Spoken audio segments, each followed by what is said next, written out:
Buenas tardes, amigos. Muchísimas gracias por estar con nosotros haciendo esta sobremesa. Recién fuera del aire conversaba con la persona que nos va a acompañar hoy. Hace 10 años, ¿sí? Yo calculo haber sido 4 o 5 de la tarde, no tengo el horario preciso, estaba en un bar tomando café y en la televisión, ¿no?, que es clásico bar con la televisión puesta, sucedía esto que vemos ahora.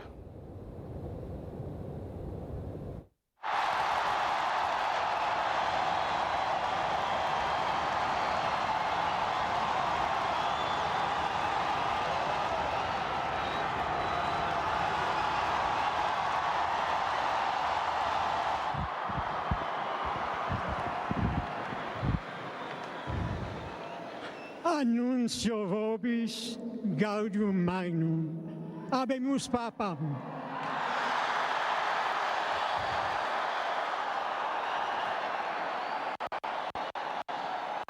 Eminentissimum ac reverendissimum Dominum Georgium Marium, Sancte Romani Ecclesiae Cardinalem Bergoglio.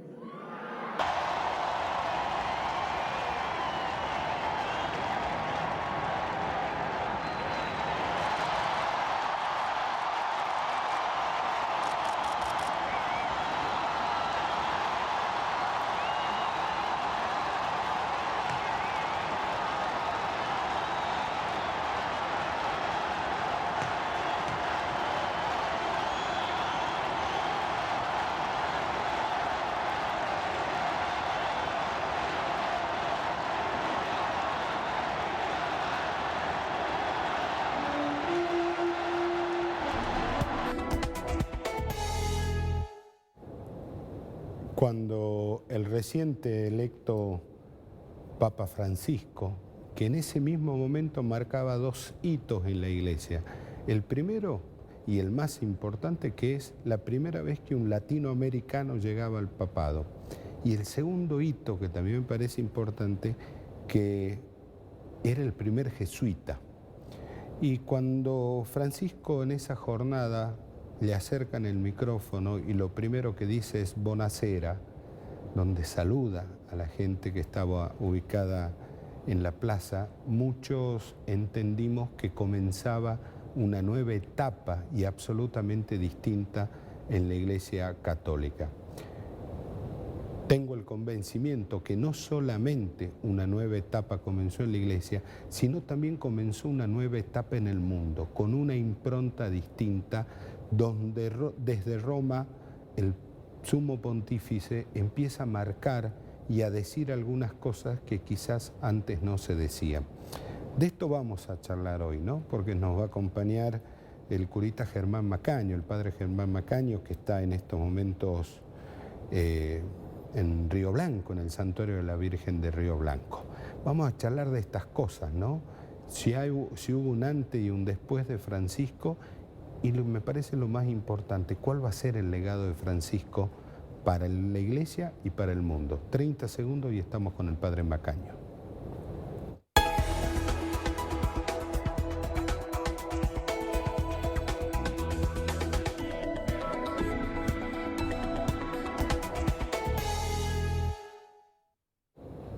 Lo habíamos anunciado. Padre Macaño, gracias por venir a esta sobremesa. Bueno, buenas tardes y gracias por la invitación en este día tan especial para todos nosotros, ¿no? No solamente los católicos, sino, yo diría, los argentinos, ¿no? Los argentinos y a ver, a mí me parece que hasta el mundo, ¿no? Recibió al Papa primero con muchos signos de pregunta y me parece que la mesura, el ser un hombre absolutamente magnánimo, un hombre de diálogo, ha ido marcando agendas a nivel mundial. Sí, yo creo que, a ver, hace rato decías vos un antes y un después. Yo creo que hay una continuidad, porque si uno se fija en la historia de la Iglesia, cada papa tiene su peculiaridad, pero es el Espíritu Santo el que va llevando la historia, ¿no? Si nosotros nos fijamos en Juan 23, por ejemplo, un cura párroco. Fue realmente un quiebre con la figura sapiencial y hierática que era Pío XII, ¿no? Y de pronto un Juan XXIII que rompió los esquemas. Claro, que Juan XXIII no era otra cosa más que un cura de parroquia. Bueno, en esencia era y uno eso, dice, ¿no? bueno, un antes y un después de Juan XXIII. Pero después vino Pablo VI, que también se encontró con, diríamos, el gran desafío de poner en marcha el concilio. Y fue un hombre que también, un antes y un después, ¿no es cierto? Porque fue precisamente a partir de Pablo VI que la Iglesia comienza un camino de renovación extraordinario con viajes hacia afuera. El primero que comenzó a viajar fue Pablo VI, ¿no? Juan XXIII viajó a Asís, que ya era Sí. una gran cosa que el Papa salga de Roma, ¿no? Bueno, después el gran Juan Pablo II, el gran misionero, ¿no? El Papa Benedicto, el gran teólogo que marcó la doctrina segura de la Iglesia en tiempos de mucha agitación ideológica, ¿no? Y ahora el Papa Francisco, que es el Papa pastoral, ¿no es cierto? Un hombre ¿Lo podríamos acostumbrado a decir andar en la calle. que es el Papa evangelizador? Todos han sido evangelizadores a su modo, ¿no es cierto? Pablo VI fue un gran evangelizador, los documentos de Pablo VI son extraordinarios, ¿no? También, bueno, Juan Pablo II, no hablemos, el evangelizador del mundo, ¿no? Pues viajó por cuanto rincón había. Y ahora Francisco, que en estos 10 años también viajó lo equivalente al viaje a la Luna. Si sumamos todos los kilómetros que ha hecho, equivale a un viaje a la Luna. Y Benedicto también, que en sus 8 años viajó también mucho, ¿no? Así que yo creo que cada papa tiene su impronta y que el Espíritu Santo provee, diríamos así, a la Iglesia el papa que más conviene para cada época, ¿no? ¿Y qué le está dejando a esta iglesia Francisco? Yo creo que la puesta en marcha, toda la renovación del concilio. Lo que Pablo VI inicia, que es esa transformación de la Iglesia que continúa después Juan Pablo II, Juan Pablo I en lo poquito que estuvo, Juan Pablo II, Benedicto, es poner en órbita el espíritu del concilio. Todo esto que ahora hablamos de la sinodalidad, de la Iglesia sinodal, ya lo empezó Pablo VI, que Pablo VI es el iniciador de los sínodos, Claro. ¿no? Yo creo que la virtud de Francisco es la virtud de hacer concreto este cambio. Una gran tarea que ha tenido el Papa a pedido de los cardenales en el cónclave es la reforma institucional de la Iglesia. A ver, creo ¿no? que la iglesia dejó de ser, y esto lo conversaba esta mañana con Monseñor Fernández, dejó de ser eurocentrista, ¿no? Con una fuerte impronta de lo que es la iglesia latinoamericana. El Papa ha nombrado cardenales de todos los puntos del mundo, de modo que ya la mayoría no es de un solo lugar, ¿no es cierto? Como era antes, que la mayoría eran italianos, ¿no? El colegio cardenalicio es un colegio actualmente internacional, pero de verdad, ¿no? En donde hay cardenales que uno ni sabe de dónde han salido, porque son de países a veces muy, como le gusta decir a Francisco, muy de las orillas, ¿no? de las fronteras, ¿no? Y bueno, yo creo que el gran logro de Francisco, un logro de gobierno, por un lado, y por el otro lado, un logro de pastoreo, es decir, es un hombre simple que dice las cosas en un lenguaje muy sencillo y a veces, claro, con muchos porteñismos y argentinismos, ¿no? Él habla de balconear, Hagan lío. de hagan lío y de otros términos que los pobres traductores han tenido que comenzar ejercitar la forma de traducir porteñismos, ¿no? ¿Y qué es Francisco para el mundo? Y acá ya me voy un poquito de lo que es la Iglesia Católica. Bueno, yo creo que es un líder moral reconocido por todo el mundo. Yo te decía fuera de cámara, el Evangelio de hoy cae como anillo al dedo, ¿no? Jesús dice, nadie es profeta en su tierra. Yo creo que el único lugar donde lo critican, pero hasta despellejarlo, es en la Argentina.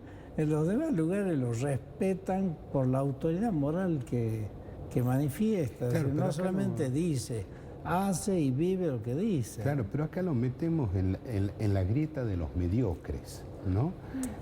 Vemos, no, ¿cómo lo voy a saludar al Papa si el Papa se sacó una foto con no sé quién? Bueno, es muy pero propio eso es muy de los mediocres. Bueno, es muy propio de los argentinos, ¿no? Tenemos por ahí el complejo del ombligo, ¿no? Creemos que todo pasa por nosotros. Y el Papa está en otra dimensión. El Papa es Papa del mundo y tiene que tratar los problemas mundiales con los líos que hay en todas partes. Nosotros creemos que lo nuestro es lo más importante y lo único que existe. Y no es así, ¿no? El Papa dijo en una entrevista con Daniel Haddad, sí, que dice que él efectivamente quiere venir a la Argentina. Pero ¿qué pasa? Son tantas las grietas no quiere que lo usen. Claro. Pues lo usan, uno para un lado y otro para el otro. Uno porque me ha dado un rosario a mí, el otro porque me da un rosario a mí. Ya el Papa está conmigo o está con el otro. El Papa no está con ninguno, está con todos. Está más allá de esas mezquindades y cosas chiquitas que a veces nosotros... ¿Los curas lo escuchan al Papa? Sí, yo creo que se lo escucha mucho y se hace escuchar, ¿no? Hoy la comunicación es muy fluida y cualquiera entra en Vatican Va, en Asil Press, en las páginas eclesiales y puede leer, escuchar, ver lo que el Papa dice. Una cosa es leer o escuchar lo diario, lo cotidiano, que es más bien breve, digamos, y otra cosa es leer los documentos. Esto ya no tanto, porque leer un documento hay que sentarse, hay que leer detenidamente, leer entre líneas, analizar. Eso no lo hace todo el mundo. ¿Qué tienen los documentos del Papa? Sobre todo algunos que son muy rápidos para hablar y lerdos para leer. Cuando, en el caso suyo, ¿no? Un curita de Río Blanco abre el computador y se sienta a leer los documentos de Francisco. ¿Qué encuentra en esos documentos? ¿Son documentos teológicos? ¿Son documentos de la vida cotidiana que debe tener un cura? Yo creo que el Papa Francisco combina muy bien lo teológico con lo pastoral. Sus observaciones son muy aterrizadas, podríamos decirlo así. Combina muy bien la cátedra con el trajinar diario de un cura, digamos, ¿no? Es decir, nosotros en nuestra vida diaria nos encontramos con miles de problemas, de situaciones, de casos que hay que escuchar, resolver y analizar, ¿no? Y la cátedra es importante porque te da los principios con los cuales tenés que abordar este caso concreto. El Papa tiene la cualidad de haber sido, diríamos, un cura de barrio y también un profesor, ¿no? Entonces él sabe combinar ambas cosas. Los documentos sí, hay que leerlos leyendo detrás de las líneas, ¿no? Porque por ahí dice cosas que uno tiene que saber qué es lo que está queriendo decir, no solamente lo que dice, ¿no? ¿Es un papa distinto por ser jesuita? Tiene su impronta jesuítica, ¿no es cierto? Pero es el Papa, digamos. Todos los papas tienen su impronta, ¿no? Benedicto XVI tenía su impronta, era un papa de cuyos discursos, por ejemplo, o catequesis, no había una palabra de desperdicio, ¿no? Porque era de una solidez teológica impresionante, ¿no? En cambio, Francisco hace la teología más del pueblo. Bueno, lo dice con palabras más sencillas. Bueno, él dice que él llega a Roma y llega al papado con el documento de Aparecida bajo el brazo. Y que ese documento de Aparecida fue el darle la impronta a este eurocentrismo de lo que es la iglesia latinoamericana, que el Papa la plantea como una iglesia muchísimo más cerca al pueblo. El Papa Francisco lleva la impronta latinoamericana, lógicamente. Y yo diría hasta la impronta argentina y la impronta porteña, porque sus términos y sus maneras de hablar no ha dejado de ser porteño, ¿no? El término callejear la fe, balconear, primerear, ¿no? Son cuestiones nuestras que a veces los traductores hacían piruetes y esto qué quiere decir. Nosotros lo entendíamos, ¿no? Claro. Yo creo que lleva esa impronta sencilla de pueblo, de hombre que ponía los pies en el barro, no tenía problema, a Roma, a esa, digamos, centralidad de Roma, en donde pareciera que todo tiene que pasar por ahí. De hecho, el Papa ha abierto las puertas, la internacionalidad de la Iglesia, e inclusive en la estructura misma de la Iglesia le ha dado a los obispos potestades que antes no tenían, desde su experiencia. Es decir, como él ha sido arzobispo de Buenos Aires, obispo auxiliar primero, y bueno, había cosas que los obispos saben resolverlas, no hay que estar esperando que Roma te lo diga.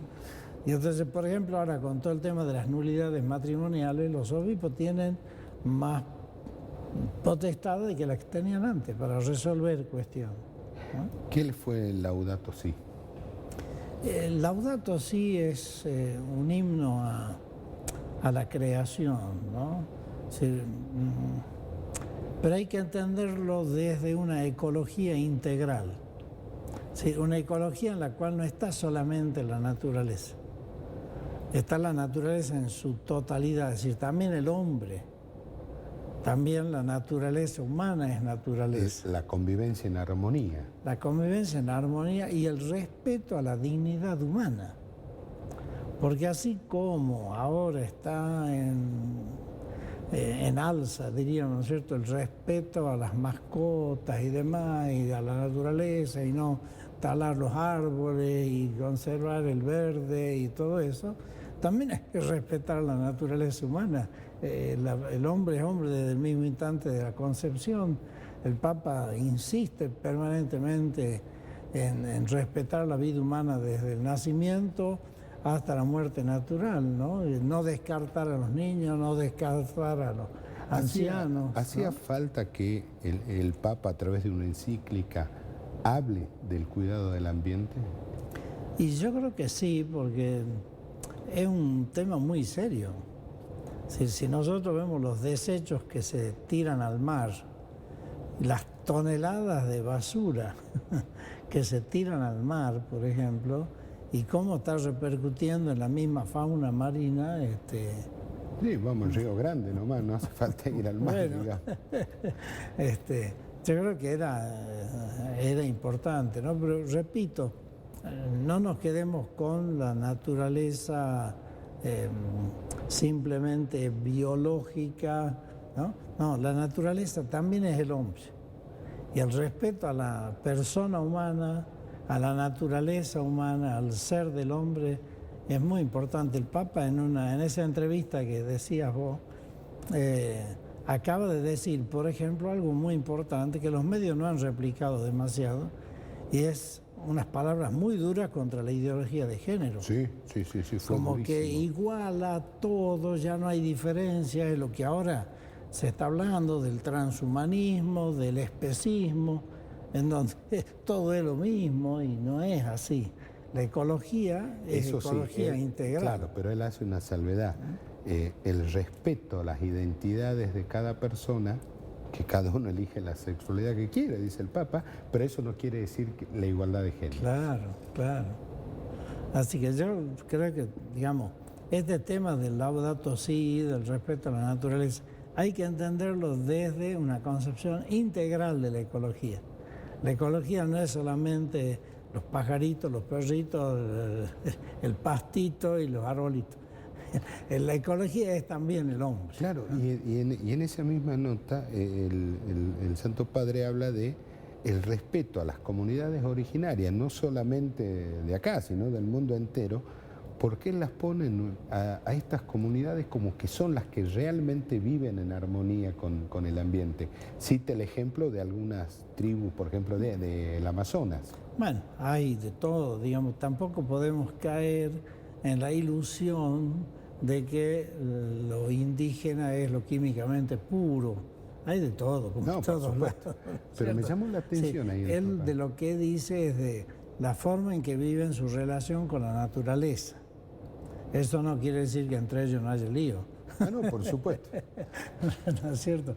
Sí, porque a veces se cae un poco en esa ilusión de antes no había problemas, todo era paz y armonía. Eso es mentira.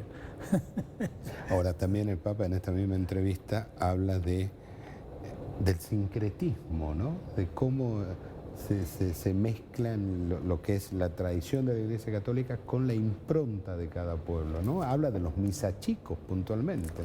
Bueno, el tema de fondo es la evangelización de la cultura. Como la evangelización tiene que respetar a la cultura, pero al mismo tiempo purificarla. Pero no todo lo que es cultura es químicamente puro. Nada es químicamente puro, claro. En esencia. Entonces, por ejemplo, era cultural que los aztecas maten niños para ofrecerlos a Dios, a la divinidad. Pero no está bien. Hay que evangelizar la cultura. Claro. No decía, es cultural, lo dejemos, no. El Evangelio respeta los valores, pero purifica la cultura, hace ver aquellos puntos que no son tan humanos, ¿no? El Papa siempre pide que recen por él, ¿no? ¿La Iglesia reza por su Papa? Todos los días. En la misa todos los días se pide por el Papa y por el obispo, ¿no? ¿Hoy hay misas especiales? Sí, en todas las parroquias. El obispo va a celebrar una misa presidiéndola él el domingo 19 en Perico, porque él está en Buenos Aires ahora en tareas de su oficio en la conferencia episcopal, pero en todas las parroquias se va a celebrar esta tarde misa de acción de gracias en el santuario del Río Blanco también a las 19:30. Pásame el chivo. Vamos a concelebrar con los sacerdotes de la comunidad del Colegio San Alberto Magno. Vamos a hacer una misa con todos los alumnos y padres del colegio también. Padre Macaño, gracias por haber venido. Bueno, gracias a vos y adelante con el programa. Gracias, muchas gracias. A ustedes, muchísimas gracias por habernos acompañado, ¿no? Creo que este programa sirvió para conocer un poco más lo que es la magnitud que tiene Francisco en el mundo. Y acá ya salgo de lo que es la Iglesia. Francisco recibió a Trump, recibió a Obama, recibió a Putin. El mundo, los líderes del mundo fueron a verlo. No podemos seguir cayendo en la mediocridad de meterlo al Papa en esta grieta berreta que tenemos en la Argentina, ¿no? Porque, como decía el padre Macaño, el Papa, por su impronta, por su investidura, está muchísimo más arriba de esto. Gracias por habernos acompañado. Dios mediante nos vamos a juntar nuevamente y ahora quédese que ya viene Palpala Hoy.